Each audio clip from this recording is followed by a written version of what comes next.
Khona umuntu okade ngibuza ukuthi nama ngabe ekhanda umuthi omusha uthesta kanjani ukuthi uyasebenza. Mhlambe nje umuthi oyingozi kanje. Ayikho enye indawo othestwa kuyo ukuthi kube khona umuntu ozoshawa.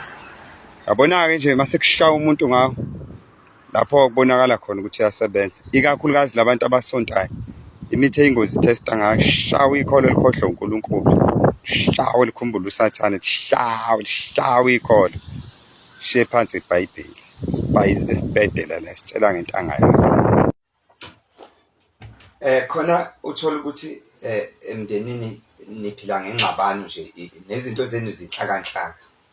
Njalo manithi abantu nithi abahlolayo noma baya esontweni wabe niprofithe lokhu kuphuma igama likamakhelwane. Akusesi umakhelwane wakho lo sitha sakho. Yazenza njani? Thola umuntu owazi umuthi. Akashawe hayi kancane. Oqala nje ufuna umvale imali, evalwe imali ebelethiswa inhlupheko ukuze mayishawe engakwazi ukuya kubantu futhi engacabangi nokuya kubantu. Evalwe imali ebelethisa inhlupheko mase kutholakala umqala wofude ephinde ishawe ngawo. Angithi uyabona ufude uma ngabe luzwa umsindo lufihla ikhanda iyona ndlela oluyifihla ngayo.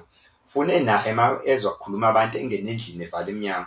Uma ngabe bekhuluma bethi abantu naye sibani kunamathuba omsebenzi kunjani evele fake ikhanda phakathi endlini ethi hayi kade mina kwasangi-apply ayenzeki lento. Uthole nomsila walo futhi awuze ngabonakala uxube namafutha enyengelezi ukuthi ngishemile lapha umuntu ethi ufuna ukumsiza kodwa engamboni. Singaphela phela omakhelwane abangalungi abashawe ngeke. Ngiyabonga. Besazoshawa abantu. Ngakhohlwa ukufunda yize nibashaya abantu. Ngakhohlwa education. Umuthi awuholeli. Bye bye.